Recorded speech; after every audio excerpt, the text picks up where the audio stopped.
आज आपणकर ये जो चैनल को आपण मानक बहुत बहुत स्वागत। नूतन दिगंत नूतन आशा आपणकर जो चैनल आपण मानक बहुत बहुत स्वागत।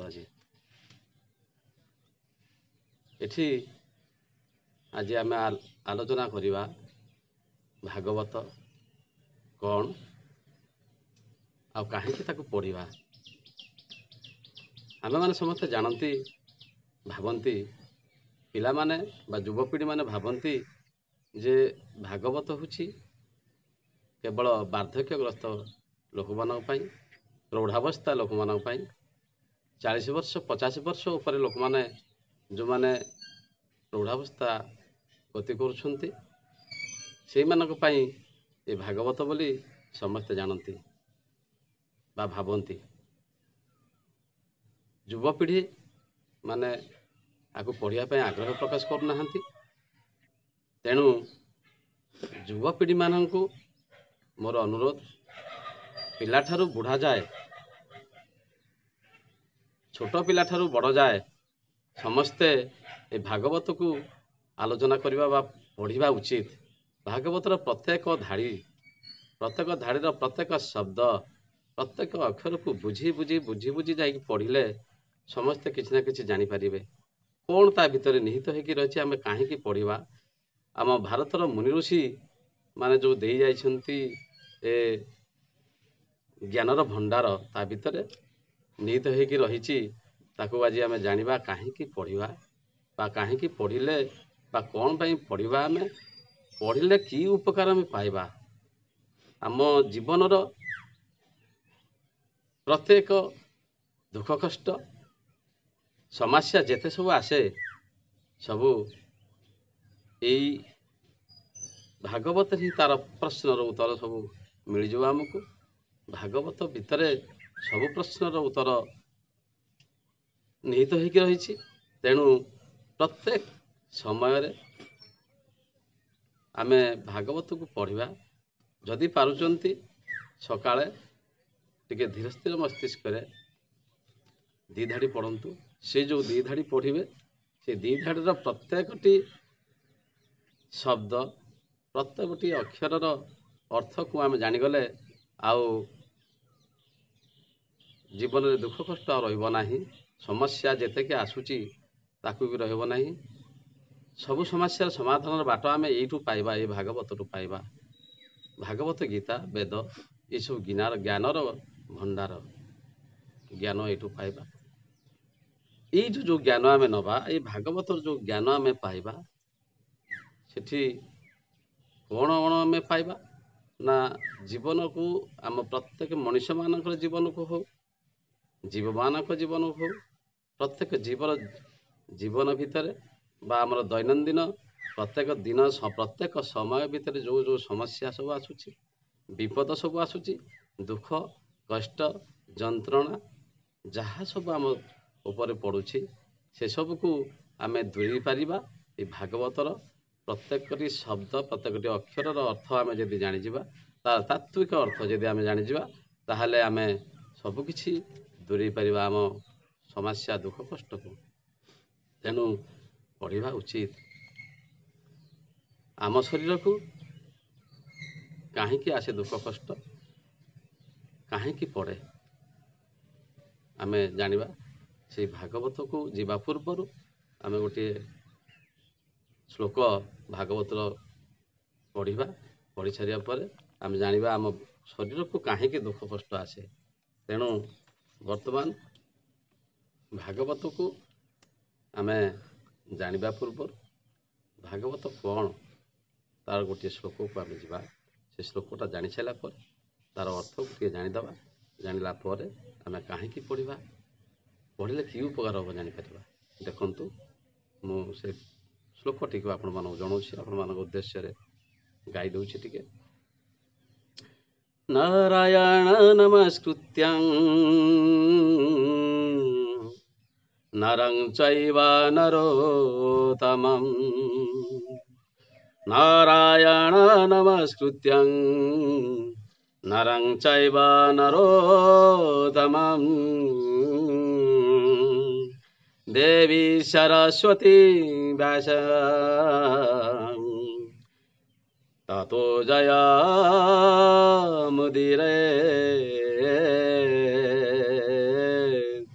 ततो जयामुदीरये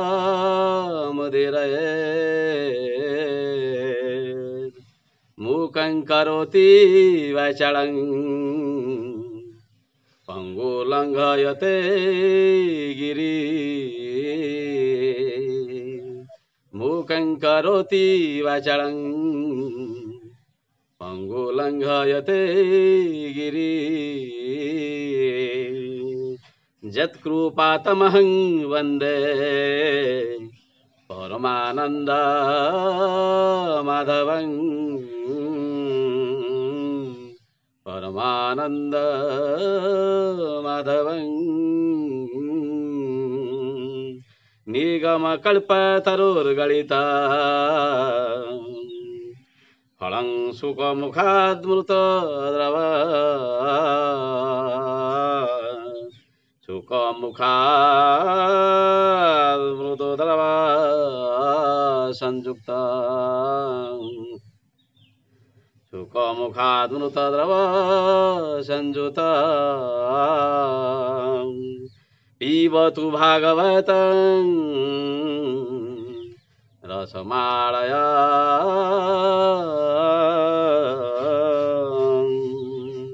पिबतु भागवत रसमालया मुहुरहो रसिका भुवि भावुका मुहुरहो रसिका भुवि भावुका सतरे ये जो श्लोकटीर अर्थ जदि आम जानिबा ताहले भागवत कहीं पढ़ा भागवत कौन जानिबा कौन देखते से नारायण नारायण किए देखिदे जे नारायण नमस्कृत्य नरं चैव नरोत्तमं से नारायण जे कि नर ठारू उत्तम आओ देवी सरस्वती व्यास व्यास आउ सरस्वती जहाँ को नमन करती जोड़हस्तरे मुद्रायत जोड़हस्तरे जहाँ को प्रतिदिन नमस्कार करती समस्ते नमस्कार करती प्रत्येक मनीष प्रत्येक जीव जहाँ को नमन करती जहाँ को मनन चिंतन करती सी किए आम धीरे धीरे जानिबा कहीं विषय जानिबा से नारायण ये मुखं करोति वाचालं अर्थात मुख को जे वाचाल कराए जे कथा कुहा कराए मुख माने आपण माने जानिछंती मुख किए कथा जे कहि पारे ना ना जे कथा कहबे से मुख मुख को जे वाचाल करे अर्थात कथा कहवा शक्ति दिए आ कौन करे ना पंगु को लंग है गिरी पंगु जो माने चली पारती नहीं बुली पारती से गिरी अर्थात पहाड़ पर्वत चढ़ार शक्ति दिए शक्तिमान जे कराए कथा कहबार शक्ति दिए कथा कहे चलतक्षम कराए बुलाए ये सब गतिशील कराए से हूँ नारायण आम नारायण किए देखा तांकरी कृपा पाइबापी हेल्ला कौन करवा ना तांकरी रस को आम भागवतर रस को आस्वादन करवा से रस केमिति आम तो मैंने जानते से रस केमिति से रस ना उपेन्द्र भंज कहले गोटे लेखा सजनी गो कि कथा कहबी आज सजनी गो कि कथा कहबी आज ए रसरु रस नहीं कहे उपेन्द्र भंज वीरभद्र ए रसरु रस नहीं सजनी लो ए रसरु रस नहीं कवि को छमासे पंडिते बरसे आने बा बुझीबे कहीं सतर कवि को 6 मास लागे ना 6 मासे नियंती से माने केवल ताकू बुझीबा पाई जानिबा पाई ताको विषय टिके लिखिबा पाई ताको ପଛରେ ପ୍ରତ୍ୟେକ ମୁହୂର୍ତ୍ତ ଦିନ ରାତିର 24 ଘଣ୍ଟାର ପ୍ରତ୍ୟେକ ମୁହୂର୍ତ୍ତ ପ୍ରତ୍ୟେକ ସମୟ ପ୍ରତ୍ୟେକ ସେକେଣ୍ଡ ପ୍ରତ୍ୟେକ ନାନୋ ସେକେଣ୍ଡ ତାଙ୍କରି ପଛରେ ଧାଇଁ ଧାଇଁ ଧାଇଁ ଧାଇଁ ତଥାପି ପାଆନ୍ତି ନାହିଁ ସେମାନେ। ଏ କବିମାନେ ଭାବୁକ ମାନେ, କବି ହେଲେ ଭାବୁକ, ସେମାନେ ଭାବରେ ବୁଡ଼ିଯାଆନ୍ତି। ସେଇଦିନ କି ଭାଗବତର ପ୍ରଥମ ଅକ୍ଷର ଭାରେ ଭାବ, ଭାବ ଯେବେ ଆମେ ସେଇ ଭାବକୁ ଜାଣିବା ପାଇଁ ତାଙ୍କ ସହ ଭାବ ଯୋଡ଼ି ଦିଅନ୍ତି ସେମାନେ। ସେ ଭାବ କେମିତି ହେବା ଉଚିତ, ଭାବ କେମିତି ହେବା ଉଚିତ ଆପଣମାନେ ଜାଣିଛନ୍ତି। ଗୋଟିଏ କଥା ଶୁଣିଛନ୍ତି ଯେ ରୁଚୁ ନ ରୁଚୁ ଖା ପିତା, ରୁଚୁ ନ ରୁଚୁ ଖା ପିତା, ବୁଝ ନ ବୁଝ ପଢ଼ ଗୀତା। ଆମେ ଶୁଣିଛନ୍ତି, କିନ୍ତୁ ପ୍ରକୃତରେ ତାର ଅର୍ଥ କ'ଣ ଆମକୁ ଜାଣିବାକୁ ପଡ଼ିବ। ରୁଚୁ ନ ରୁଚୁ ଖା ପିତା ତ ଠିକ କଥା, କିନ୍ତୁ କ'ଣ ହୁଏ, ପିତା ଆମକୁ ଲାଗିଲେ ବି ତାହା ଦେହକୁ ହିତ, ଦେହକୁ ଯିବ, ପେଟ ଭିତରକୁ ଯିବ ଯଦି ତାହା ଦେହରେ ବିଭିନ୍ନ ପ୍ରକାର ରୋଗକାରୀ ଜୀବାଣୁକୁ ନାଶ କରିବ, ବିଭିନ୍ନ ରୋଗକୁ ନଷ୍ଟ କରିବ, ବିଭିନ୍ନ ରୋଗ କରୁଥିବା ଜୀବାଣୁ ଭୂତାଣୁ ବୀଜାଣୁମାନଙ୍କୁ ମାରିବାର ଶକ୍ତି ସେ ରଖିଛି। ତେଣୁ ପିତାକୁ ଆମେ ଖାଇବା ଉଚିତ, ରୁଚୁ ନ ରୁଚୁ ପିତାକୁ ଖାଇବା ଉଚିତ। ସେମିତି ଆକୁ ଏଇ ପାଠକୁ ନ ବୁଝିଲେ କ'ଣ ଖାଲିଟାରେ କୁହାଯାଇଛି କି? ଯେଉଁ ଆମର କଥାଟି କୁହାଯାଇଛି କେତେ ସୁନ୍ଦର କଥାଟିଏ, ବୁଝୁ ନ ବୁଝୁ ନ ବୁଝୁ ପଢ଼ ଗୀତା। ଅର୍ଥାତ୍ ଇୟା କ'ଣ, ଆମେ ବୁଝନ୍ତି ବୋଧେ ବୁଝୁ ନ ବୁଝୁ ପଢ଼ିଯା। ଆରେ ବୁଝିଲେ ନ ବୁଝିଲେ କେମିତି ପଢ଼ିଲେ ମନେ ରହିବ କେମିତି? ତାକୁ ନ ବୁଝିଲେ ତା ଭିତରର ରସ ଆମେ ଆସ୍ୱାଦନ କରିବା କେମିତି? ତା ଭିତର ରସ ପ୍ରତ୍ୟେକ ବହି ଆପଣମାନେ ପଢ଼ନ୍ତି। ଆମେମାନେ ସବୁ କ'ଣ କରନ୍ତି ନା, ଗଣେଶ ପୂଜା ସରସ୍ୱତୀ ପୂଜା ହେଲା ବେଳେ ବହିକି ବାନ୍ଧି ଦେଇକି ରଖନ୍ତି। ବହିକି ନାଲିଆ ଜରି, ନାଲିଆ କପଡ଼ା ହଉ କି ନାଲିଆ କାଗଜ ହଉ କି ବିଭିନ୍ନ ପ୍ରକାର ଛିଟ ରଙ୍ଗୀନ କାଗଜ ପତ୍ର ହଉ, ତା ଉପରେ ବାନ୍ଧି ଦେଇକି ତାକୁ ରଖିଦିଅନ୍ତି ଗଣେଶ ସରସ୍ୱତୀଙ୍କ ପାଖରେ। କାହିଁକି ନା ଗୋଟେ ବିଶ୍ୱାସ ଅଛି ପାଠ ଦେବେ, ପାଠ ସେ ଦିଅନ୍ତୁ ଅଥବା ଆମେ ପାଠ ନ ପାଆନ୍ତୁ। କିନ୍ତୁ କ'ଣ ହୁଏ, ଏହା ହିଁ ସତ ଯେ ଆମେ ସେ ବହିକୁ ଆଣନ୍ତି, ପୁଣି ଗଣେଶ ପୂଜା ସରସ୍ୱତୀ ପୂଜା ସରିଗଲା, ବିସର୍ଜନ ପରେ ପରେ ଆମେ ସେ ବହିକୁ ଉଠେଇକି ନେଇ ଆସନ୍ତି। ଆଣିଲା ପରେ କ'ଣ କରନ୍ତି ନା, ତାକୁ ପୁଣି ଖୋଲନ୍ତି, ଖୋଲିକି ପଢ଼ନ୍ତି, ପଢ଼ି ବସନ୍ତି। ଆମେ ପ୍ରତ୍ୟେକଟି ବହିର ପ୍ରତ୍ୟେକଟି ଧାଡ଼ି ପ୍ରାଞ୍ଜଳ ଭାବେ ଆମେ ଯଦି ପଢ଼ିବା ତାହେଲେ ଆମେ ବୁଝିପାରିବା, ନହେଲେ ପରୀକ୍ଷାରେ ଫେଲ୍ ହେବାନି। ସେମିତି କଥା ଇଏ ଭାଗବତ, ଭାଗବତର ପ୍ରତ୍ୟେକଟି ଧାଡ଼ି ପ୍ରତ୍ୟେକଟି ଶବ୍ଦ ପ୍ରତ୍ୟେକଟି ଅକ୍ଷରକୁ ପଢ଼ିବା ବୁଝିବା ଯଦି ଆମେ ଜାଣିଯିବା,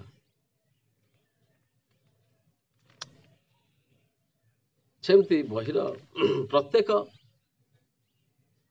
ଅକ୍ଷର ପ୍ରତ୍ୟେକ ଧାଡ଼ିର ପ୍ରତ୍ୟେକ ଶବ୍ଦକୁ ଆମେ ବୁଝନ୍ତି।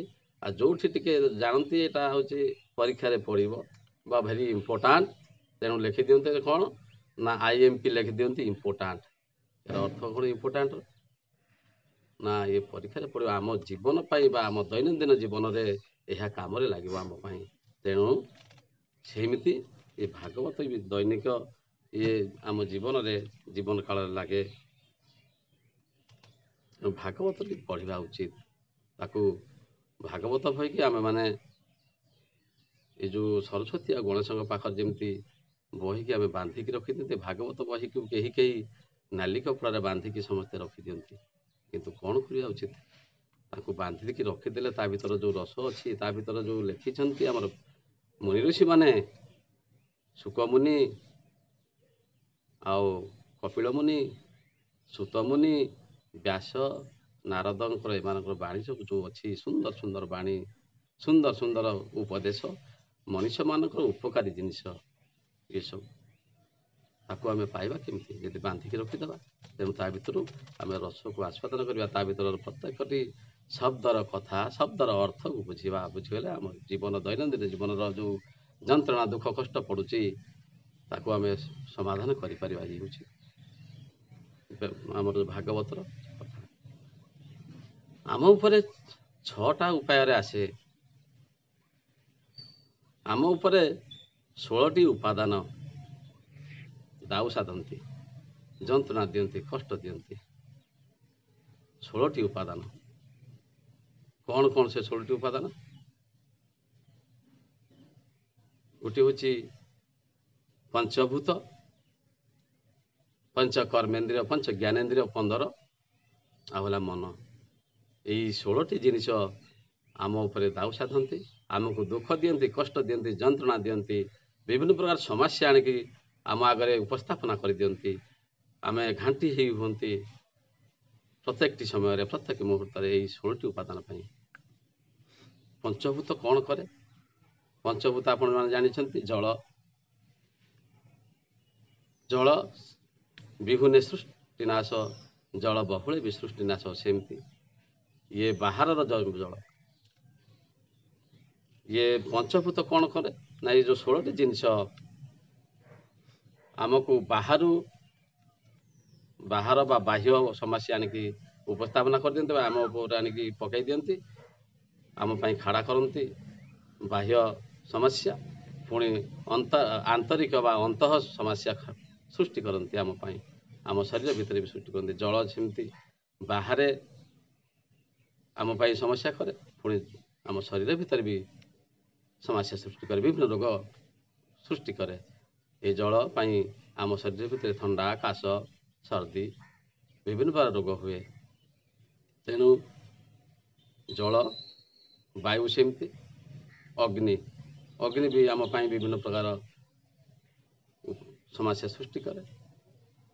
ଆଉ ମାଟି, ଜଳ, ବାୟୁ, ମାଟି, ଆକାଶ, ଅଗ୍ନି, ଇଏ ପଞ୍ଚତତ୍ଵ। ଆଉ ପଞ୍ଚ କର୍ମେନ୍ଦ୍ରିୟ, ପଞ୍ଚ ଜ୍ଞାନେନ୍ଦ୍ରିୟ। ପଞ୍ଚ ଜ୍ଞାନେନ୍ଦ୍ରିୟ ଭିତରୁ କ'ଣ? ପଞ୍ଚ ଜ୍ଞାନେନ୍ଦ୍ରିୟ ଆଖି 2ଟା, କାନ 2ଟା, ନାକ ହେଲା 3, ଜିହ୍ୱା ଆଉ ତ୍ୱକ୍ ଚର୍ମ ଇଏ 5। ଇଏ 5 ବି ଆମ ପାଇଁ ସମସ୍ୟା ସୃଷ୍ଟି କରନ୍ତି। ଆଖି ବିଭିନ୍ନ ଜିନିଷ ଦେଖେ, ଭଲ ଜିନିଷ ବି ଦେଖେ, ଖରାପ ଜିନିଷ ବି ଦେଖେ। ସେଇ ଭଲ ଜିନିଷ ଦେଖିବାରେ କିଛି ଅସୁବିଧା ନାହିଁ, ଖରାପ ଜିନିଷ ଯେତେବେଳେ ଦେଖେ ସେଇଠି ସମସ୍ୟା ସୃଷ୍ଟି ହୁଏ। ପାଟି କଥା କହେ, କଥାରେ ବି ସମସ୍ୟା ସୃଷ୍ଟି ହୁଏ।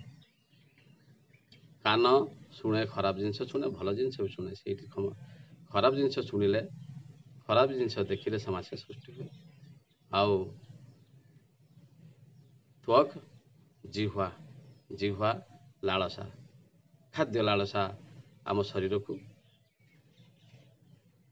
ବିଭିନ୍ନ ସମସ୍ୟା ସୃଷ୍ଟି କରାଏ, ପୁଣି ବାହ୍ୟ ସମସ୍ୟା ବି ସୃଷ୍ଟି କରାଏ। କାହିଁକିନା ଖାଦ୍ୟ ପାଇଁ ଆମକୁ ଯିବାକୁ ପଡ଼ିବ ନା, ଖାଦ୍ୟ ପାଇଁ ପ୍ରତ୍ୟେକ ଜାଗାରେ ବୁଲିବାକୁ ପଡ଼ିବ, କେଉଁଠି ସେ ଖାଦ୍ୟ ପାଇବା, ସେଥିପାଇଁ ଆମକୁ ବିଭିନ୍ନ ପ୍ରକାର ସମସ୍ୟା ସୃଷ୍ଟି ହୁଏ। ତେଣୁ ଆମେ ଏଇ ଯେଉଁ 16ଟି ଜିନିଷ, ମନ ସବୁର ମୂଳ। ଏ 16ଟି ଜିନିଷ ଆମ ପଞ୍ଚତତ୍ଵରେ ଆମ ଶରୀର ଗଢ଼ା, ଆଉ 10 ଇନ୍ଦ୍ରିୟ। ପଞ୍ଚ କର୍ମେନ୍ଦ୍ରିୟ ହେଉଛି ପାଟି, ହାତ ଗୋଡ଼ 3, ଆଉ ଝାଡ଼ା ଦ୍ୱାର, ପରିସ୍ରା ଦ୍ୱାର। ଇଏ ପଞ୍ଚ କର୍ମେନ୍ଦ୍ରିୟ ଦ୍ୱାରା ବି ବିଭିନ୍ନ ପ୍ରକାର ରୋଗ ସମସ୍ୟା ସୃଷ୍ଟି ହୁଏ। ରୋଗ ଆଉ ବିଭିନ୍ନ ପ୍ରକାର କର୍ମ ସମସ୍ୟା ବି ସୃଷ୍ଟି ହୁଏ।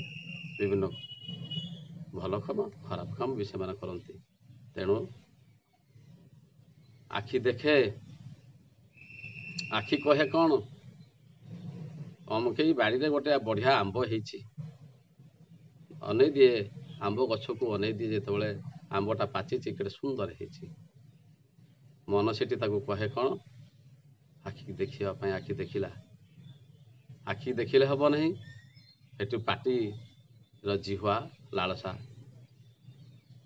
ଏତେ ଜୋରେ ହୁଏ, ତାକୁ ଅସମ୍ଭାଳି ହୁଏ ନାହିଁ। କ'ଣ କରେ ନା, ମନ ଆଉ ଆଖି କହନ୍ତି କାହାକୁ ନା, ଗୋଡ଼କୁ। ଗୋଡ଼ ଚାଲେ ଉଠିକିନା ତା ବାଡ଼ିରେ ବାଡ଼ ଦେଇକି ପଶିଲା ପରେ କ'ଣ ହୁଏ? ଆମ୍ବକୁ ତୋଳିଲା ହାତ। ଦେଖନ୍ତୁ, ଆଖି ଦେଖୁଛି, ମନ କହୁଛି ଆଣ। ଆଖି ଦେଖୁଛି ବଢ଼ିଆ ଜିନିଷଟେ, ବଢ଼ିଆ ଆମ୍ବଟା ହେଇଛି, ତାକୁ ସେ ଆଣିବା ପାଇଁ ହାତକୁ ପଠଉଛି। ଗୋଡ଼ ଯାଉଛି ଯେ ବାଡ଼ ଡେଇଁକି, ହାତ ଆଣୁଛି। ହାତ ଆଣିଲା ପରେ ପାଟି ଖାଉଛି। ଯିଏ ଦେଖିଲା ସିଏ ଖାଉନାହିଁ, ଏଇ ସମୟରେ ଆଣିଲା ପରେ ଆଉ ବଢ଼ିଆ ହେଇଛି ବୋଲି କହିକି ଆଉ ଗୋଟେ ଆଣିଲା ବେଳକୁ ବାଡ଼ିର ମାଲିକ ବା ଆମ୍ବ ଗଛର ମାଲିକ ଧାଇଁ ଆସିଲା, ତୁମେ ଅନେଇଛ ଆମ୍ବ ଗଛକୁ, ପଛପଟରୁ ପାହାରେ ଦେଲା, ପିଠି ମାଡ଼ ଖାଇଲା। ଏଠି ଦେଖନ୍ତୁ, ଯିଏ ଦେଖିଲା, ଯିଏ ଆଣିବା ପାଇଁ କହିଲା, ଗୋଡ଼ ଗଲା, କିନ୍ତୁ ମାଡ଼ ଖାଉଛି କିଏ? ନିରୀହ। ପିଠି ତ କିଛି କହିନାହିଁ, କିନ୍ତୁ କ'ଣ ହେଇଛି ନା ପିଠି ଯେତେବେଳେ କିଛି କହିନାହିଁ, ସେ ମାଡ଼ ଖାଉଛି। କାହିଁକି ନା ଖରାପ ଲୋକଙ୍କ ସଂସ୍ପର୍ଶରେ ଆସିଲେ ଖରାପ ହେବ ମଣିଷ। ତେଣୁ ଆମକୁ ଭଲ ହେବାକୁ ପଡ଼ିବ, ପ୍ରତ୍ୟେକ ମୁହୂର୍ତ୍ତରେ ଭଲ। ଏଇ ପାଠ ଆମକୁ ଦିଏ, ଏଇ ଜ୍ଞାନ ଆମକୁ ଦିଏ କିଏ? ନା ଭାଗବତ। ଆମେ ଯେତେବେଳେ ଖରାପ ଜିନିଷ ଦେଖୁଛନ୍ତି, ଖରାପ ଜିନିଷ କରିବା ପାଇଁ ଆମେ ଈଶ୍ୱରକୁ ମନା କରୁଛନ୍ତି, ହେ ଈଶ୍ୱର, ହେ ଆତ୍ମଦେବ, ମୋତେ ଦିଅନ୍ତୁ ନାହିଁ, ଖରାପ ଲୋକ ସହିତ ସଂସ୍ପର୍ଶରେ ଆସିବା ପାଇଁ ସମୟ ଦିଅନ୍ତୁ ନାହିଁ। ତେଣୁ ଗୋଟେ ପ୍ରାର୍ଥନା ଆମେ ବୋଲନ୍ତି ସବୁବେଳେ। କ'ଣ ସେ ପ୍ରାର୍ଥନାଟି? କୂଟ କପଟ ସ୍ୱଭାବ ଯାହାର, କୂଟ କପଟ ସ୍ୱଭାବ ଯାହାର, ତାଙ୍କୁ ଦୂରୁ ମୁଁ କରଇ ଜୁହାର। ମୋତେ ନ ମିଶା ତାଙ୍କ ସାଥିରେ, ମୋତେ ନ ମିଶା ତାଙ୍କ ସାଥିରେ, ରଖ ସଦା ସାଧୁ ଜନ କତିରେ। आहे दयामय विश्व विहारी, घेन दया बही मोर गुहारी। जल स्थल वन गिरी आकाश, तुम्भ लीला सबुठारे प्रकाश। କ'ଣ ଲେଖିଲେ ଦେଖନ୍ତୁ। ଆମେ ପ୍ରାର୍ଥନାଟି ଦୈନିକ ବୋଲନ୍ତି, ସ୍କୁଲରେ ବୋଲନ୍ତି, ଛୁଆବେଳେ ବୋଲନ୍ତି, ବଡ଼ବେଳେ ବୋଲନ୍ତି, ମନ୍ଦିର ଗଲେ ବୋଲନ୍ତି, ସବୁଠି ବୋଲନ୍ତି। କ'ଣ ଆମେ ଚିନ୍ତା କରୁଛନ୍ତି ନା ହେ ଈଶ୍ୱର, ହେ ମୋର ପ୍ରାଣେଶ୍ୱର, ପରମେଶ୍ୱର, ମୋ ଭିତରେ ଆପଣ ଯେଉଁ ଅଛନ୍ତି ଈଶ୍ୱର, ହେଇ ସେ କିଏ? ଆମେ ଦେଖିବା। ମୋତେ ତୁମେ କୂଟ କପଟ ସ୍ୱଭାବ ଯାହାର, ତାଙ୍କ ପାଖରୁ ମୋତେ ଦୂରେଇ ନିଅ, ମୋତେ ତାଙ୍କ ସହିତ ମିଶାଅ ନାହିଁ, ସଦା ସାଧୁଜନ କତିରେ ରଖ। ଆଉ କ'ଣ ନା ହେ ଦୟାମୟ ବିଶ୍ୱବିହାରୀ, ହେ ଦୟାମୟ ବିଶ୍ୱବିହାରୀ, ତୁମେ ଏମାନଙ୍କ ଠାରୁ ମୋତେ ଦୂରେଇ ନିଅ। କୂଟ କପଟ ସ୍ୱଭାବ ମୋତେ ଦିଅ ନାହିଁ, ଭଲ ସ୍ୱଭାବ ଦିଅ, ମୋତେ ନମ୍ର କର, ଧୀର ସ୍ଥିର କର। ମୋର ଏତିକି ଗୁହାରି। ଜଳ ସ୍ଥଳ ବନଗିରି ଆକାଶ, ତୁମ୍ଭ ଲୀଳା ସବୁଠାରେ ପ୍ରକାଶ। ତୁମେ କେଉଁଠି ନାହ, ତୁମେ ସବୁଠି ଅଛ। କେଉଁ ରୂପରେ ଅଛ ନା ଆମେ ଦେଖିବା କେମିତି ନା ସେ ହେଉଛନ୍ତି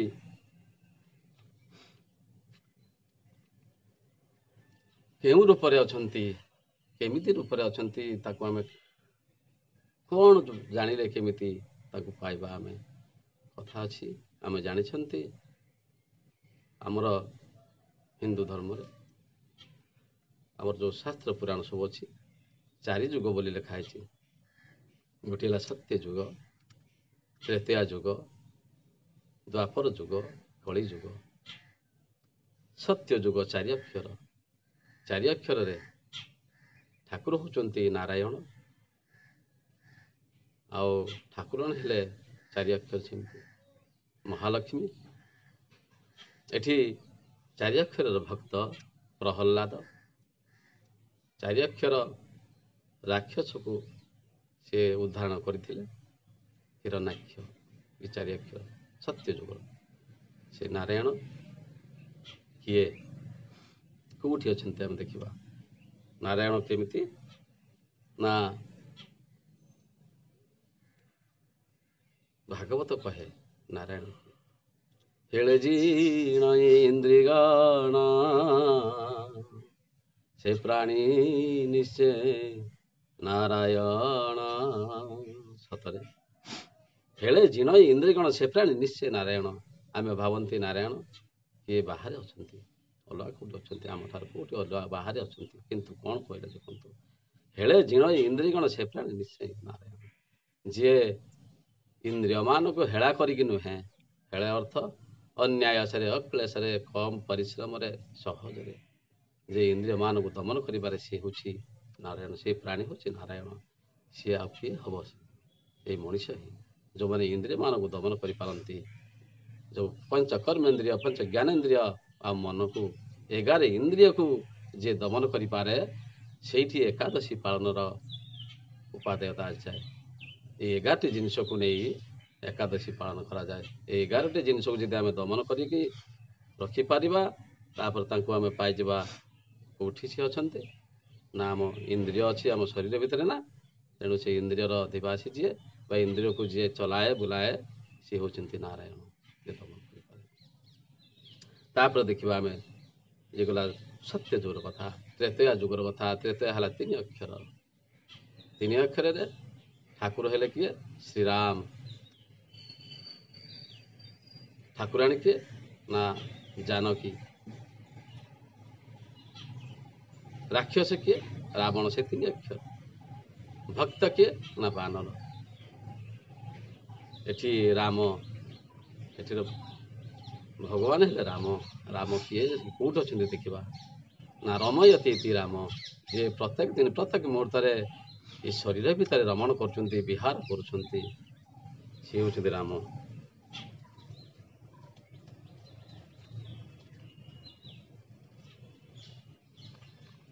ତାପରେ ଦ୍ୱାପର ଯୁଗ। ଦ୍ୱାପରରେ 2 ଅକ୍ଷର। 2 ଅକ୍ଷର ଠାକୁର କୃଷ୍ଣ।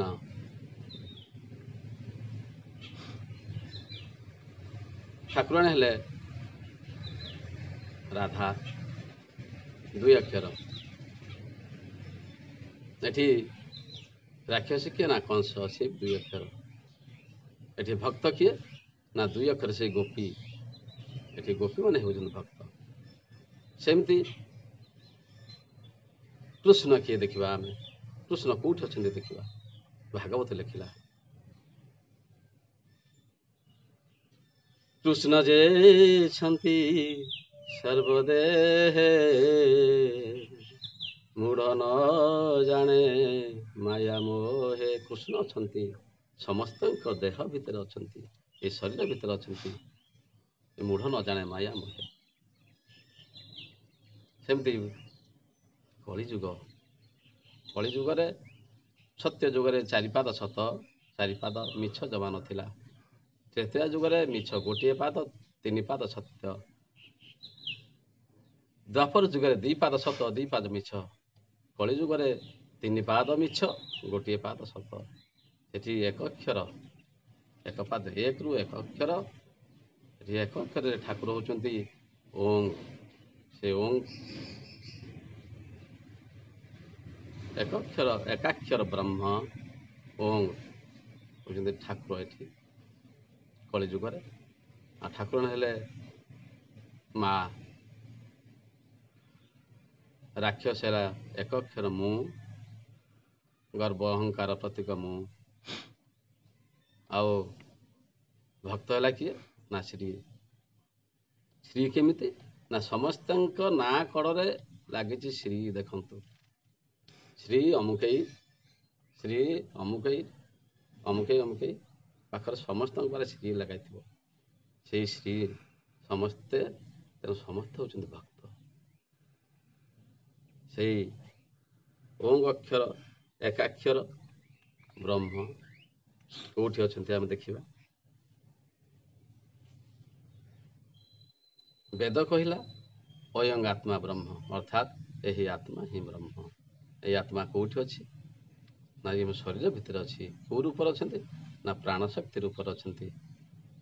ସଜନିଲ ନିଶ୍ୱାସକୁ ନାହିଁ ରେ ବିଶ୍ୱାସ, ରେ ପିତ ବାସ ନିଶ୍ୱାସକୁ ନାହିଁ ରେ ବିଶ୍ୱାସ। ସେ ନିଶ୍ୱାସ ଦିନ ରାତି ସଞ୍ଜ ଖାଲି ବହେ ଅଣଚାଷ, ରେ ପିତ ବାସ ନିଶ୍ୱାସକୁ ନାହିଁ ରେ ବିଶ୍ୱାସ। ସେ ନିଶ୍ୱାସର ଅନ୍ୟ ନାଁ ହେଉଛି ପ୍ରାଣଶକ୍ତି, ଜୀବନ ଶକ୍ତି। ସେ ପ୍ରାଣ ଯେତେ ଦିନ ଯାଏ ଅଛି ମୋ ଭିତରେ ମୁଁ ଚାଲୁଥିବି ବୁଲୁଥିବି।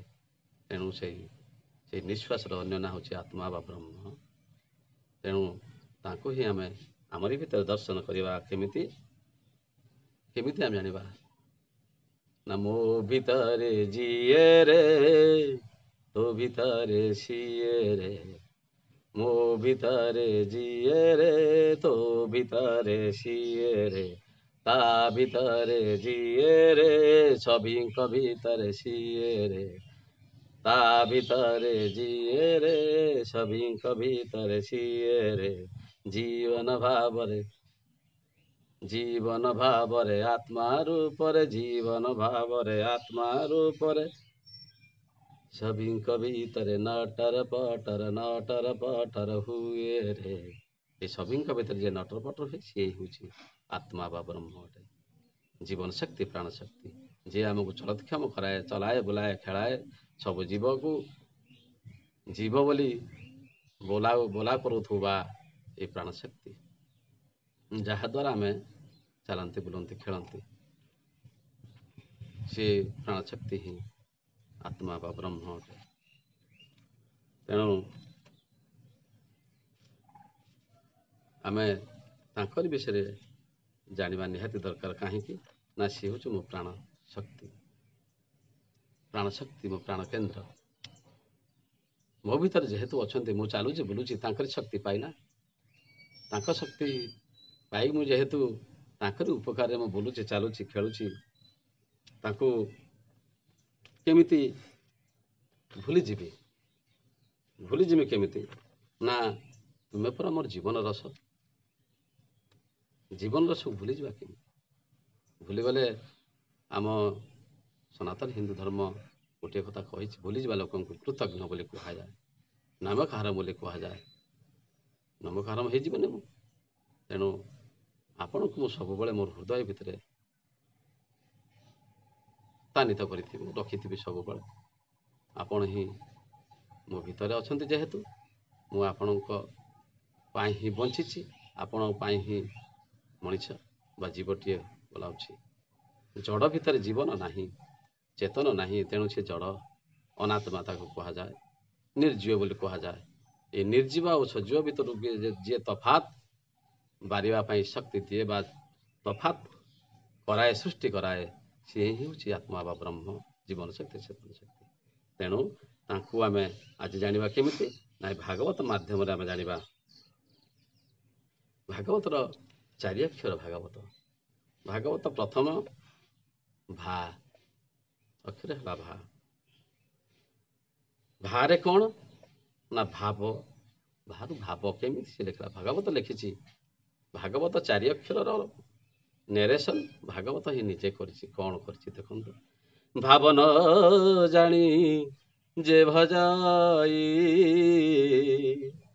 ତାତ ଜନନୀ ପ୍ରାୟ ହୋଇ, ଭାରୁ ଭାବ ନ ଜାଣି ଯେ ଭଜଇ ତାତ ଜନନୀ ପ୍ରାୟ ହୋଇ। ଭାବ ଅର୍ଥାତ୍ କ'ଣ? ଭାବର ଅର୍ଥ କ'ଣ ଆମେ ଜାଣିବାକୁ ପଡ଼ିବ। ଭାବ ଯଦି ଜାଣିଯିବା, ଅର୍ଥ ଯଦି ଜାଣିଯିବା, ପ୍ରତ୍ୟେକ ଶବ୍ଦର ଅର୍ଥ, ପ୍ରତ୍ୟେକ ଧାଡ଼ିର ଅର୍ଥ, ପ୍ରତ୍ୟେକ ଅକ୍ଷରର ଅର୍ଥ ଯଦି ଆମେ ଜାଣିଯିବା ନା, ଆଉ ଆମ ଉପରକୁ ଏତେ ବିପଦ ଆସିବ ନାହିଁ, କଷ୍ଟ ଆସିବନି, ଦୁଃଖ ଆସିବନି, କ୍ଲେଶ ଆସିବ ନାହିଁ, ଯନ୍ତ୍ରଣା ବି ଆସିବ ନାହିଁ। ଆମେ ଆଲୋଚନା କଲେ କେଉଁ ଜିନିଷ ଆମକୁ ଯନ୍ତ୍ରଣା କଷ୍ଟ ଦିଏ, ଆନନ୍ଦ ଆମ ମୁହଁରୁ ଆନନ୍ଦ ସୁଖ ଛଡ଼େଇ ନିଏ, ଏଇ 16ଟି ଉପାଦାନ ନା। ତାଙ୍କୁ ଆମେ ଆୟତ କରିବା ପାଇଁ ହେଲେ ଭାଗବତ ଜାଣିବା। କ'ଣ ନା ଭାବ, କ'ଣ କେମିତି ଭାବ ଆମେ ଜାଣିବା, ତାଙ୍କ ସହିତ ଭାବ ଯୋଡ଼ିବାକୁ ହେବ। କ'ଣ ଭାବ? ନା ଭାବ ହେଲା ପ୍ରେମ, ସ୍ନେହ, ସମ୍ପର୍କ, ଭକ୍ତି, ସମ୍ମାନ ବୋଧ। ତାଙ୍କର ଉତ୍ପତ୍ତି ବିଷୟରେ ବି ଆମକୁ ଜାଣିବାକୁ ପଡ଼ିବ। କିଏ ସିଏ? ତାଙ୍କ ଉତ୍ପତ୍ତି ବିଷୟରେ ଜାଣିବାକୁ ପଡ଼ିବ, ତାଙ୍କ ଅସ୍ତିତ୍ୱ ବିଷୟରେ ଜାଣିବାକୁ ପଡ଼ିବ, ତାଙ୍କର ସ୍ଥିତି କେଉଁଠି ଅଛି ତା ବିଷୟରେ ଜାଣିବାକୁ ପଡ଼ିବ, ଆଉ ତାଙ୍କର ଗୂଢ଼ ଅର୍ଥ, ତାଙ୍କର ସହିତ ଆବେଗ, ଆମର ଆବେଗ କେମିତି ତାଙ୍କ ସହିତ ଅଛି, ତାଙ୍କର ସ୍ୱଭାବ କ'ଣ, ଗୁଣ କ'ଣ, ଆମ ଭକ୍ତିର ଗାଢ଼ତା କେତେ, ତାଙ୍କ ଏସବୁ ଜାଣିବାକୁ ପଡ଼ିବ। ଆଉ ତାଙ୍କ ମାନସିକ ଅବସ୍ଥା ଆମର କେମିତି ତାଙ୍କ ପ୍ରତି ଅଛି, ତାଙ୍କର ପ୍ରକୃତି କ'ଣ, ନିଗୁଡ଼ ଅର୍ଥ, ଆଉ ଚିନ୍ତାଧାରା, ମନନ ଚିନ୍ତନ କରିବାର ଶକ୍ତିକୁ ଆମକୁ ବଢ଼ାଇବାକୁ ପଡ଼ିବ। କ'ଣ କଲା ନା ଭାବ ନ ଜାଣି ଯେଭ ଜୟୀ ତାତ ଜନନୀ ପ୍ରାୟ ହୋଇ। ଭାବ କେମିତି ଆମେ ଦେଖିବା, ଭାବ ତାଙ୍କ ସହିତ ଆମେ କେମିତି ଯୋଡ଼ିବା। ଗୋଟିଏ ଭଜନଟିଏ ମୁଁ ଗାଉଛି, କେମିତି ଭାବ। ତତି ନିଦରେ ନିଦରେ ସ୍ୱପ୍ନ ଦେଖୁଛି ରାତି ଅଧିଆ, ତତେ ନିଦରେ ନିଦରେ ସ୍ୱପ୍ନ ଦେଖୁଛି ରାତି ଅଧିଆ। ଆରେ ଆରେ ଭାବ ବିନୋଦିଆ, ଆରେ ଆରେ ଭାବ ବିନୋଦିଆ। ଆପଣମାନେ ଶୁଣିଥିବେ ଏ ଭଜନ, ସମସ୍ତେ ଶୁଣିଥିବେ। ଭାବ ଯିଏ ଲଗାଇଛି ସେ ଭାବ ବିନୋଦିଆ, ଭାବରୁ ଭାବ ବିନୋଦିଆ। ସେ ଭାବ ଲଗାନ୍ତି, ଆମ ସହ ଭାବ ଲଗାଇଛନ୍ତି, ଆମେ ବି ତାଙ୍କ ସହ ଭାବ ଲଗାଇବା, ଭାବ ଯୋଡ଼ିଦେବା। ଭାବ ଯୋଡ଼ିଦେଲେ ସମ୍ବନ୍ଧ ସୃଷ୍ଟି ହୁଏ, ସମ୍ପର୍କ ସୃଷ୍ଟି ହୁଏ, ପ୍ରେମ ସୃଷ୍ଟି ହୁଏ, ଆଉ ଭଲ ପାଇବା ସୃଷ୍ଟି ହୁଏ। ଏହି ପ୍ରେମରୁ ଭକ୍ତି ଭାବ ଆସେ, ସ୍ନେହରୁ ଭକ୍ତି ସୃଷ୍ଟି ହୁଏ, ସମ୍ମାନ ବୋଧ ସୃଷ୍ଟି ହୁଏ। ତେଣୁ ଏ ସମ୍ମାନ ବୋଧ, ଭକ୍ତି ଭାବନା ଆଉ ଭାବ, ପ୍ରେମ ସ୍ନେହ ସମ୍ପର୍କ ସମସ୍ତ ସହିତ ଯୋଡ଼ିବା ଯିଏ ଆମକୁ ଶିଖାଇଛନ୍ତି ସିଏ ହେଉଛନ୍ତି ଆଉ କେହି ନୁହେଁ, ଆମରି ଭିତରେ ସେ ଆତ୍ମା ବା ବ୍ରହ୍ମ ରହିଛି। ତେଣୁ ତାଙ୍କୁ ଚିହ୍ନିବା, ଭାବ ତାଙ୍କୁ ଭାବ ଯୋଡ଼ିଲେ ଭାବରେ ଆମେ ତାଙ୍କୁ ପାଇବା, ପ୍ରେମରେ ତାଙ୍କୁ ପାଇବା। ଆମକୁ ପ୍ରେମିକ ଜାଗା ରଖି ତାଙ୍କୁ ପ୍ରେମିକା ଜାଗା ରଖିବା। ସେ ପ୍ରେମିକା ହେଇଯିବେ, ଆମେ ପ୍ରେମିକା, ଆମେ ରାଧା ହେଇଗଲେ ସେ କୃଷ୍ଣ ହେଇଯିବେ, ସେ ବିଷ୍ଣୁ ହେଇଗଲେ ଆମେ ଲକ୍ଷ୍ମୀ ହବା। ଲକ୍ଷ୍ମୀ କୋଉଠି ଅଛନ୍ତି? ଲକ୍ଷ୍ମୀ କରାଗ୍ରେ ବସତେ ଲକ୍ଷ୍ମୀ କର ମଧ୍ୟେ ସରସ୍ୱତୀ। ଅର୍ଥାତ୍ ଆମରି ଶରୀର ଭିତରେ ନାରାୟଣ ଅଛନ୍ତି, ବିଷ୍ଣୁ ଅଛନ୍ତି, ସରସ୍ୱତୀ ଅଛନ୍ତି, ଲକ୍ଷ୍ମୀ ଅଛନ୍ତି। ସମସ୍ତେ ସବୁ ଦେବାଦେବୀ ଯେତିକି ସବୁ ଅଛନ୍ତି, ଆମ ନାଁ ଯେତିକି ସବୁ ଦେଇଛନ୍ତି ଆମରି ଭିତରେ ସମସ୍ତେ ଅଛନ୍ତି। କୃଷ୍ଣ ତ ଦେଖିଲେ ଆପଣ ଆମରି ଭିତରେ ଅଛନ୍ତି, ଆତ୍ମା ରୂପରେ ଅଛନ୍ତି। ମୁଁ ଟିକେ ପୂର୍ବରୁ ଆପଣମାନଙ୍କୁ ଜଣାଇ ଦେଇଛି। ଭାବ ନ ଜାଣି ଯେଭ ଜୟୀ ତାତ ଜନନୀ ପ୍ରାୟ ହୋଇ। ତାଙ୍କ ସହିତ ଭାବ ଯଦି ନ ଜାଣିବି, ନ ବଢ଼େଇବ, ତାହେଲେ କ'ଣ ହେବ ନା ତାତ ଜନନୀ ପ୍ରାୟ ହୁଏ। ତାତ ଅର୍ଥ ହେଲା ପିତା, ପିତାଙ୍କର ଜନନୀ ଅର୍ଥାତ୍ ଜେଜେମା। ଜେଜେମା ନାତି ନାତୁଣୀଙ୍କ ସହିତ ସମ୍ପର୍କ ଯେମିତି, ଜେଜେମା ଜେଜେବାପାର ସମ୍ପର୍କ ହେଉଛି ଥଟ୍ଟା ମଜାକର। ଇଏ ଥଟ୍ଟା ମଜାକର ପାଠ ନୁହେଁ। ଇଏ ଗପ ଶୁଣିବା ପାଇଁ ଭଲ ଲାଗେ, କାନକୁ ଭଲ ଲାଗେ ଶୁଣିବା ପାଇଁ ଗପ ଆଉ ଗୀତ ବାଦ୍ୟ ଏସବୁ ଶୁଣିବା ପାଇଁ ଭଲ ଲାଗେ। କିନ୍ତୁ ଏ କାମ, କୌଣସି କାମରେ ଯଦି ଆମେ ନ ଲାଗିବା ପାରିବା, ଗପ ଗୀତ ତା ଭିତରେ ଯେଉଁ ସୁଧା ଅଛି, ଯେଉଁ ଜ୍ଞାନ ଅଛି, ତାକୁ ଯଦି ଆମେ ଟାଣି ଆଣି ଗ୍ରହଣ ନ କରିବା ନା, ସେମିତି ଥଟ୍ଟା ମଜାକରେ ସେ ପାଠ ରହିଯିବ। ତେଣୁ ଇଏ ଥଟ୍ଟା ମଜାକରେ ପାଠ ନୁହେଁ ଭାଗବତ। ଭାଗବତ ହେଉଛି ମନନ ଚିନ୍ତନ, ଗଭୀର ଭାବରେ ଗଭୀର ତତ୍ତ୍ୱ ଭିତରେ, ଗଭୀର ଭିତରେ ପଶିବ। ତାପରେ ଧୀରେ ଧୀରେ ବସିକି ତାକୁ ପାଠ ପଢ଼ିବ। ସେ ଗୋଟିଏ ଧାଡ଼ି ପଢ଼ ବା ଦୁଇ ଧାଡ଼ି ପଢ଼, ପ୍ରତ୍ୟେକ ଦିନ ସେ ଗୋଟିଏ ଧାଡ଼ି ଦୁଇ ଧାଡ଼ି ଯାହା ପଢ଼ୁଛ ତାର ମାନେ, ଅର୍ଥ, ଗଭୀର ତତ୍ତ୍ୱ ଜାଣିବା। ଏଠି ତର ଅଛି ଶେଷ ପଦ ତତ୍ତ୍ୱ। ସେ ତତ୍ତ୍ୱକୁ ଜାଣିଲେ ଆମେ ତୁଟେ ଭ୍ରାନ୍ତି, ତତ୍ତ୍ୱ ଜାଣିଲେ ତୁଟେ ଭ୍ରାନ୍ତି, ଭବସାଗର ତରି ଯାଆନ୍ତି। ତତ୍ତ୍ୱ ଇଏ ଶେଷ ପଦ, ଶେଷ କଥା। ଭାଗବତର ତତ୍ତ୍ୱ ହେଲା ତରେ, ଭା ହେଲା ଭାବ, ଗରେ ହେଉଛି କ'ଣ ନା ଜ୍ଞାନେ ହୋଇବୁ ଭବୁ ପାର, ଉଦ୍ଧବ ଯୋଡ଼ି ବେନିକର। ଜ୍ଞାନେ ହୋଇବୁ ଭବୁ ପାର, ଜ୍ଞାନେ ହୋଇବୁ ଭବୁ ପାର। ଜ୍ଞାନରେ ଭବ ହେଲା ଏ ସଂସାରରୁ ପାର ହେଇଯିବୁ। ଜ୍ଞାନ ଯଦି ନାହିଁ ନା ତ ପାର ପାଇବ ନାହିଁ। ପ୍ରତ୍ୟେକ ସମୟରେ, ପ୍ରତ୍ୟେକ ମୁହୂର୍ତ୍ତରେ ଆମକୁ ଜ୍ଞାନ ଦରକାର। ତେଣୁ ଜ୍ଞାନ ଆମେ କେଉଁଠୁ ପାଇବା ନା ଆମକୁ ସେ ଜ୍ଞାନଦାତା ଆମ ଭିତରେ ଅଛନ୍ତି। ପୁରା ଆମ ଭିତରେ ସେ ଜ୍ଞାନଦାତା ଅଛନ୍ତି। ତେଣୁ ସେ ଜ୍ଞାନର ଭଣ୍ଡାରରୁ ଆମେ ଜ୍ଞାନ ଆଣିବା, ତାଙ୍କ ପାଖରୁ ଟାଣି ଆଣିକି ଜ୍ଞାନ ଆମେ ପ୍ରତ୍ୟେକ ମୁହୂର୍ତ୍ତରେ, ପ୍ରତ୍ୟେକ ସମୟରେ, ପ୍ରତ୍ୟେକ ମୁହୂର୍ତ୍ତରେ ଆମେ କାମ ଲଗାଇବା। ପ୍ରତ୍ୟେକ ସମୟରେ ଆମେ କାମରେ ଲଗାଇବା। ଆମ ଜୀବନର ପ୍ରତ୍ୟେକ ସମସ୍ୟାରେ ତାକୁ ଆମେ ଆଣିକି ଥୋଇଦେଲେ ନା, କେଉଁ ଜ୍ଞାନ କେଉଁଠି ଲାଗିବ, ତାକୁ ଆମେ ଯଦି ଲଗାଇଦେବା ତାହେଲେ ଆଉ କିଛି ଅସୁବିଧା ହେବ ନାହିଁ, ସବୁ ସମସ୍ୟାର ସମାଧାନ ହେଇଯିବ। ତେଣୁ ଆମେ କ'ଣ କରୁ ନା ଜ୍ଞାନ ହୋଇବୁ ଭବୁ ପାର, ଉଦ୍ଧବ ଯୋଡ଼ି ବେନିକର। ଜ୍ଞାନ ହୋଇବୁ ଭବୁ ପାର। ଜ୍ଞାନର କେମିତି ପାର ହବୁ? ଜ୍ଞାନ ହେଲେ ମଣିଷଟା କେମିତି ହେଇଯିବ? ଆପଣମାନେ ଜାଣିଛନ୍ତି ଗୋଟିଏ କଥା, ସଂସ୍କୃତରେ ଗୋଟିଏ କଥା, ଅଗାଧ ଜଳ ସଞ୍ଚରୀ ରୋହିତ ନୈବ ଗର୍ବିତ ଗଣ୍ଡୁଷ ଜଳମାତ୍ରେଣ ସଫରି ଫରଫରାୟତେ ନମ୍ରନ୍ତି ଫଳିନ ବୃକ୍ଷ ନମ୍ରନ୍ତି ଗୁଣିନ ଜନଃ ବିଦ୍ୟା ଦତାୟ ଅତି ବିନୟ। ଅର୍ଥାତ୍ ଅଗାଧ ଜଳରେ ରୋହି ମାଛ ଯଦି ରହେ ସେ ଭିତରେ ପଶିକି ରହେ। ଜ୍ଞାନୀ ଏ ହେଉଛି ଜ୍ଞାନୀମାନଙ୍କର ଲକ୍ଷଣ। ଏ ହେଉଛି ରୋହିତ ନୈବ ଗର୍ବିତ ଗଣ୍ଡୁଷ ଜଳମାତ୍ରେଣ ସର୍ଫରି ଫରଫରାୟତେ। ଆପଣମାନେ ଜାଣିଛନ୍ତି ରୋହି ମାଛ ପାଣି ଭିତରେ ବୁଡ଼ିକି ରହିଲା ବେଳେ ଏ ଯେଉଁ ଛୋଟିଆ ଛୋଟିଆ ମୀନ ସେମାନେ କ'ଣ କରନ୍ତି ନା ଡେଇଁ ଉଠନ୍ତି, ସବୁବେଳେ ଡିଅନ୍ତି। କାହିଁକି ନା ଆମକୁ ଦେଖନ୍ତୁ, ଲୋକ ଦେଖନ୍ତୁ, ଲୋକ ଦେଖିଲେ କ'ଣ କରିବେ, ନେଇଯିବେ। ତେଣୁ ଯେଉଁମାନେ ଭିତରେ ରହିଲେ ସେମାନେ ହେଉଛନ୍ତି ଜ୍ଞାନୀ। ଏ ଯେଉଁମାନେ ଅଳ୍ପ ଜ୍ଞାନୀ ସେମାନେ ଏମିତି ଡିଅନ୍ତି ବା ବାହାରକୁ କେମିତି ଫୁଟିବେ ଉଠିବେ। ସମସ୍ତେ ମୋତେ ଦେଖନ୍ତୁ, ଦେଖେଇ ହୁଅନ୍ତି। ନମ୍ରନ୍ତି ଫଳିନ ବୃକ୍ଷା, ଗଛଟି ଯଦି ଫଳବାନ ହେଉଛି ବା ଫଳବତୀ ହେଉଛି ନଇଁ ପଡ଼ୁଛି ସିଏ, ସେମିତି ଜ୍ଞାନୀ ଗୁଣିଜନ ମାନେ ନଇଁ ପଡ଼ନ୍ତି, ନମ୍ର ହୁଅନ୍ତି, ଧୀରସ୍ଥ ହେଉଛନ୍ତି ତାଙ୍କ ଲକ୍ଷଣ। ଏ ହେଉଛି ଜ୍ଞାନୀ ହୋଇବି ଭୋପାର। ଅର୍ଥାତ୍ ଯେଉଁଠି ଗୋଟେ କାମ ଅଛି ହାତ ଆପଣ ଯୋଡ଼ି ଦିଅନ୍ତୁ, ନମସ୍କାର କରିଦିଅନ୍ତୁ। ଛୋଟ ହେଉ ବା ଆପଣଙ୍କଠୁ ବଡ଼ ହେଉ ଆପଣ ହାତ ଯୋଡ଼ି ଦିଅନ୍ତୁ ତାଙ୍କ ପାଖରେ, ତାଙ୍କ ପାଖରେ ଟିକେ ନମନ ହେଇଯାଆନ୍ତୁ, ନମସ୍କାର ଟିକେ ମାରିଦିଅନ୍ତୁ, ନମସ୍କାର କରି ପକାନ୍ତୁ, ତାଙ୍କ ସହିତ ଭାବ ଯୋଡ଼ି ଦିଅନ୍ତୁ। ଦେଖିବେ କାମ ନ ହେଉଥିବା କାମ ହେଇଯିବ। ଆପଣ ଜାଣିଛନ୍ତି ଶ୍ରୀରାମ ଯେତେବେଳେ ବନଗମନ କଲେ ଗଛ ପ୍ରତ୍ୟେକ ସମୟରେ ଗଛଟିଏ ଦେଖିଲେ, ଗଙ୍ଗା ମାତାକୁ ପାର ହେଲା ବେଳେ ଡଙ୍ଗାକୁ ଜୁହାର ହୁଅନ୍ତି, ଡଙ୍ଗାର ଚାଳକ ନାଉରିଆକୁ ବି ଜୁହାର ହେଉଥିଲେ, ତାଙ୍କ ସାଥୀ ଶବର ରାଜାକୁ ବି ଜୁହାର ହୁଅନ୍ତି। ସେ ରାଜପୁତ୍ର, କିନ୍ତୁ ଏ ଗର୍ବ ତାଙ୍କ ପାଖରେ ନଥିଲା। ସମସ୍ତଙ୍କୁ ଜୁହାର ହେଇଛନ୍ତି। ସେ ଲଙ୍କାବାସୀ, ଶ୍ରୀଲଙ୍କାବାସୀ ସମସ୍ତଙ୍କୁ ଜୁହାର ହୁଅନ୍ତି। ଏପରିକି ରାବଣକୁ ବି ନମନ କରିଛନ୍ତି, ମନ୍ଦୋଦରୀକି ବି ନମନ କରିଛନ୍ତି। ସମସ୍ତଙ୍କୁ ଯେମିତି ଭାବରେ ବୁଝେଇବା କଥା ବୁଝେଇ, ଏ ହେଉଛି ଜ୍ଞାନୀ ଗୁଣିଜନର କଥା। ସମସ୍ତେ ଯଦି ନଇଁ ପଡ଼ିବ ତାହେଲେ କାମ ସବୁ ହେଇଯିବ।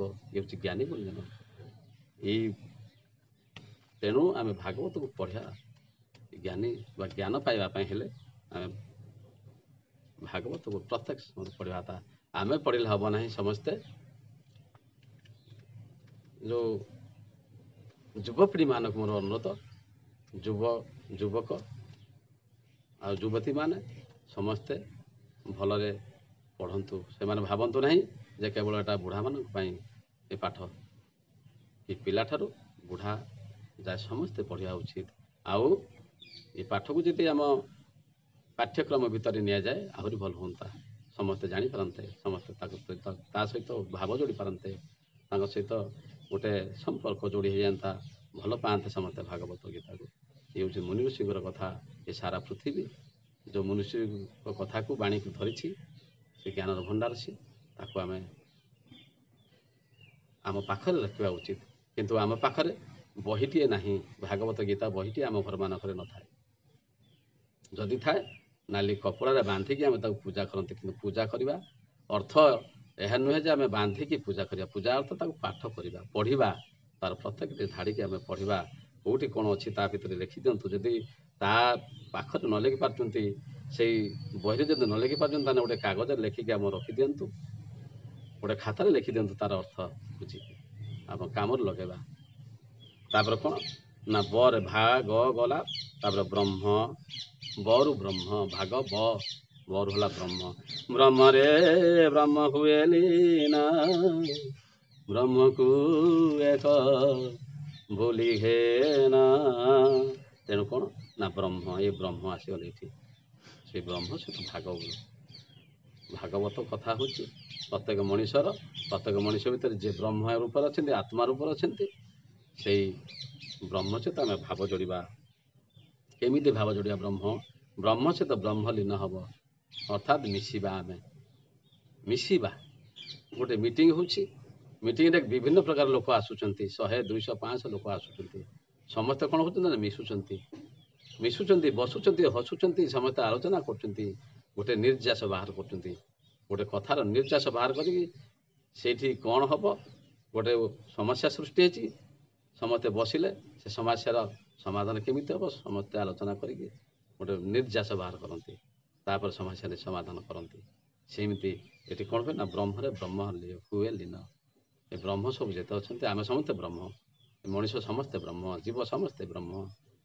ଆମେ ଯେହେତୁ ସମସ୍ତଙ୍କ ଭିତରେ ବ୍ରହ୍ମ ଅଛି, ଆତ୍ମା ଅଛନ୍ତି, ସେଇ ଆତ୍ମା ବା ବ୍ରହ୍ମ ଆମ ଭିତରେ ଯେହେତୁ ଅଛନ୍ତି, ଆମେ ସମସ୍ତେ ବ୍ରହ୍ମମୟ। ଦୁନିଆ ଏ ଜଗତ ବ୍ରହ୍ମମୟ, ବ୍ରହ୍ମ ସମସ୍ତେ ଆମେ। ତେଣୁ ବ୍ରହ୍ମ ହୁଏଲେ ମିଶି ଯାଆନ୍ତି। ମିଶିଲେ ମିଟିଂ ହେଲା ପରେ ପୁଣି କାମ ସରିଗଲା, ଆମେ ସମସ୍ତେ ଯିଏ ଯୁଆଡ଼େ ଯାଆନ୍ତି। ସେମିତି ଏ ବ୍ରହ୍ମ ଆମ ଭିତରେ ଅଛି, ପୁଣି ବାହାରେ ବି ଅଛନ୍ତି। ବାହାରେ କେମିତି ନା ବ୍ରହ୍ମ ଏଇ ଆତ୍ମା ଶରୀର ଛାଡ଼ି ଚାଲିଗଲା, ଏଇ ବାୟୁମଣ୍ଡଳରେ ସିଏ ଭାସି ବୁଲୁଥିବ ସବୁବେଳେ। ପ୍ରତ୍ୟେକ ମୁହୂର୍ତ୍ତରେ ପ୍ରତ୍ୟେକମାନଙ୍କର ବ୍ରହ୍ମ, ପ୍ରତ୍ୟେକ ଜୀବମାନଙ୍କର ବ୍ରହ୍ମ ବା ଆତ୍ମା ଏଇଠି ଘୁରି ବୁଲୁଥାଏ, ପୁଣି ଆଉ ଗୋଟିଏ ପିତାମାତାର କୋଳ ବା ଜନ୍ମ ନେବା ପାଇଁ। ତତ୍ତ୍ୱ ଜାଣିଲେ ତୁଟେ ଭ୍ରାନ୍ତି ତୋର ହେଲା, ତତ୍ତ୍ୱ ଜାଣିଲେ ତୁଟେ ଭ୍ରାନ୍ତି, ଭବସାଗର କରିଯାଆନ୍ତି। ସେ ତତ୍ତ୍ୱ କିଏ? ତତ୍ତ୍ୱ ଦେଖିବା ଆମେ, ତତ୍ତ୍ୱ କେଉଁଠି ଅଛନ୍ତି ଆମେ ତ ଜାଣିଛନ୍ତି ଆଗକୁ। ତତ୍ତ୍ୱକୁ ତତ୍ତ୍ୱରେ ଖୋଜନ୍ତୁ, ଏ ଆତ୍ମା ତତ୍ତ୍ୱ ଯେ ଜାଣନ୍ତୁ। ତତ୍ତ୍ୱକୁ ତତ୍ତ୍ୱରେ ପାଇବ, ଏଇ ଆତ୍ମା ତତ୍ତ୍ୱ ଯେ ଜାଣିବୁ। ଏଇ ଆତ୍ମାର କଥା ଯେଉଁଠି ଲେଖା ହେଇଛି, ଏଇ ଆତ୍ମାର କଥା ଆଉ ବ୍ରହ୍ମଙ୍କର କଥା ଏ ଭାଗବତର ସବୁ ପ୍ରତ୍ୟେକ ଧାଡ଼ିରେ ଲେଖା ହେଇଛି। ଏ ଆତ୍ମା ଯିଏ ଆମକୁ ଚଲଉଛି ବୁଲଉଛି, ପ୍ରତ୍ୟେକ ମୁହୂର୍ତ୍ତରେ ଆମକୁ ଜୀବନ କରି ରଖିଛି। ଯେତେ ବର୍ଷ ପାଇଁ ଆମେ ଆସିଛେ, ଜନ୍ମଠାରୁ ମୃତ୍ୟୁ ଯାଏ ପ୍ରତ୍ୟେକ ଦିନ ଯଦି ତାଙ୍କରି ବିଷୟରେ ଆମେ ଜାଣିବା, ପ୍ରତ୍ୟେକ ମୁହୂର୍ତ୍ତ ତାଙ୍କ ସମୟ ତାଙ୍କ ପାଇଁ ହିଁ ଦେବା, ତାଙ୍କ ପାଖରେ ଆମେ ମନେ ରଖିବା, ମନନ ଚିନ୍ତନ କରିବା ତାଙ୍କରି କଥା, ତାହେଲେ ଆମେ ଏ ଭବସାଗର ପାର ପାଇଯିବା। ଆଉ ଏ ପ୍ରତ୍ୟେକ ଯେଉଁ 16ଟି ଉପାଦାନ ଦ୍ୱାରା ଆସୁଛି ଦୁଃଖ କଷ୍ଟ ଆଉ କ୍ଲେଶ ଯନ୍ତ୍ରଣା ଆମେ ସବୁ ପାଉଛନ୍ତି ନା, ସେଟା ସବୁ ପାର ପାଇଯିବ, ଶୀଘ୍ର ପାର ପାଇଯିବ। ଆମେ ତାଙ୍କୁ ହିଁ ଚିହ୍ନିବା, ତେଣୁ ତାଙ୍କୁ ହିଁ ଚିହ୍ନିବା ଦରକାର ଆମକୁ। ସେ ବ୍ରହ୍ମଙ୍କ ଭିତରେ ଆମେ ଲୀନ ହେଇଯିବା, ସେ ବ୍ରହ୍ମ ସହିତ ଆମେ ମିଶିବା, ଜାଣିବା, ମନକୁ ନେଇକି ତାଙ୍କଠାରେ ରଖିବା। ପ୍ରତ୍ୟେକ ଇନ୍ଦ୍ରିୟ ଯେଉଁ 15 ଜିନିଷ ଅଛି, ତେଣୁ ଏ 16 କଳାର ଏ ଶରୀର, 16 ତତ୍ତ୍ୱର ଏ ଶରୀରକୁ ନେଇକି ତାଙ୍କରି ପାଖରେ ରଖିବା। ତାଙ୍କରି ପାଖରେ ରଖିକି ଧୀରେ ଧୀରେ ହେଇ ଯୋଗ ସମାଧିସ୍ଥ ହେଇଗଲା ପରେ ଆମେ ଯଦି ତାଙ୍କ ସହିତ ପ୍ରାଣାୟାମ ଆଉ ଧ୍ୟାନ ତ ହେଇ ସମାଧିସ୍ଥ ହେଇଗଲେ ନା, ଏ ଯୋଗର କଥା। ଇଏ ଯୋଗ ଦ୍ୱାରା ଯଦି ଆମେ ତାଙ୍କ ସହିତ ଆମେ ମିଶିଯିବା, ଯୋଗ ଅର୍ଥ ହେଲା ମିଶାଣ, ତାଙ୍କ ସହିତ ମିଶିଗଲେ ସମାଧିସ୍ଥ ହେଇଗଲେ ସମାଧିରେ ଆମେ ତାଙ୍କୁ ପାଇବା। ଏ ଭାଗବତ ଏହା ହିଁ ଶିଖୁଏ ଯେ ହେ ମଣିଷ, ତୁମେ ତାଙ୍କ ସହ ପ୍ରତ୍ୟେକ ସମୟରେ ମିଶ, ତାଙ୍କ ସହ ଭାବ ଯୋଡ଼, ଆଉ ପ୍ରତ୍ୟେକ ମୁହୂର୍ତ୍ତରେ ତୁମେ ପାର ଉଦ୍ଧାର ପାଇଯାଅ। ଆଉ ଦୁଃଖ କଷ୍ଟ ଆମକୁ ଆଉ ଆସିବ ନାହିଁ, ଦୁଃଖ କଷ୍ଟ ଆମେ ପାଇବା ନାହିଁ। ତେଣୁ ଏତିକି ମୋର ଅନୁରୋଧ, ଆପଣମାନେ ସମସ୍ତେ ଭଲରେ ରହନ୍ତୁ, ଆଉ ସମସ୍ତଙ୍କୁ ଭଲ ରଖନ୍ତୁ। ଆପଣ ନିଜେ ଭଦ୍ର ହୁଅନ୍ତୁ, ଅନ୍ୟକୁ ଭଦ୍ର ହେବାର ସୁଯୋଗ ଦିଅନ୍ତୁ। ତେଣୁ ଆପଣମାନେ ସେଇ ପଦଟିକୁ ଜାଣିଥିବେ, ଗୋଟିଏ ପ୍ରାର୍ଥନା ଶେଷରେ ଆମେ ବୋଲନ୍ତି କ'ଣ ନା, ସର୍ବେ ଭବନ୍ତୁ ସୁଖିନା, ସର୍ବେ ସନ୍ତୁ ନିରାମୟା, ସର୍ବେ ଭଦ୍ରାଣୀ ପଶ୍ୟନ୍ତୁ, ମା କଶ୍ଚିତ୍ ଦୁଃଖ ଭାଗ ଭବେତ୍। ଏ ଯଦି ଆମେ ଭଦ୍ର ହେଇଯିବା, ଭଲ ହେଇଯିବା, ଭଗବାନ ହେଇପାରିବା ଆମେ। ଆଉ ସମସ୍ତଙ୍କୁ ଭଲ ରଖିଲେ ଆମେ ବି ନିଜେ ଶାନ୍ତିରେ ରହିବା। ଆମେ ଯଦି ନିଜେ ଭଦ୍ର ହେବା, ତାହେଲେ ସମସ୍ତଙ୍କୁ ଭଦ୍ର କରିବା। ଏତିକି କହି ଆଜିର ମୋର ଏ ବାଣୀକୁ ଏଇଠି ବିଶ୍ରାମ ଦେଉଛି। ନମସ୍ତେ। ଆପଣଙ୍କର ଏଇ ଚ୍ୟାନେଲ ନୂତନ ଆଶା, ନୂତନ ଦିଗନ୍ତ, ନୂତନ ଆଶାକୁ ଆପଣମାନଙ୍କୁ ସମସ୍ତଙ୍କୁ ଅନୁରୋଧ, ସମସ୍ତେ ଦେଖିବେ, ଆଉ ଆପଣମାନଙ୍କର ଜ୍ଞାନ ଯେତିକି ପାଇବା କଥା ବା ଟାଣିବା କଥା ଆପଣ ଶୁଣିବେ, ଧୈର୍ଯ୍ୟର ସହ ଶୁଣିବେ। ଟିକେ ଲମ୍ବା ହେଇଯାଉଛି ଅବଶ୍ୟ, ଲମ୍ବା ହେଇଗଲେ ବି ଆପଣ ଧୈର୍ଯ୍ୟର ଶୁଣିବେ, ଆପଣ ତାକୁ କାମରେ ଲଗାଇବେ। ଏଇଟା ମୋର କଥା ନୁହେଁ, ଇଏ ହେଉଛନ୍ତି ସେଇ ଆତ୍ମଦେବଙ୍କର କଥା। ଆମ ଭିତରେ ଯେଉଁ ଆତ୍ମା ବା ବ୍ରହ୍ମ ଅଛି, ତାଙ୍କରି କଥା, ତାଙ୍କରି ବାଣୀ, ତାଙ୍କରି ଭାଷା। ସିଏ କହୁଛନ୍ତି, ମୁଁ କହୁନାହିଁ କିଛି, ମୁଁ ନୁହେଁ କିଛି। ତାଙ୍କରି ଭାଷା, ତାଙ୍କରି ବାଣୀ, ସିଏ ଆପଣମାନଙ୍କ ଉଦ୍ଦେଶ୍ୟରେ ପ୍ରେରଣ କରିଛନ୍ତି। ଆପଣମାନେ ତାଙ୍କଠାରୁ ଏ ଭାଷା ବାଣୀ ଆଉ ତାଙ୍କରି କଥାମୃତ ଯଦି ଆପଣ ଜାଣିକି ଏ ଜୀବନକୁ ମଙ୍ଗଳମୟ କରି ଉଠିବେ ନା, ସମସ୍ତେ ମଙ୍ଗଳମୟ ହେଇଯିବ, ମଧୁମୟ ହେଇଯିବ ଜୀବନ। ତେଣୁ ଏତିକି କହି ମୁଁ ରହୁଛି, ମୋର ବାଣୀକି ବିଶ୍ରାମ ଦେଉଛି। ଆଜି ପାଇଁ ଏତିକି। ନମସ୍ତେ।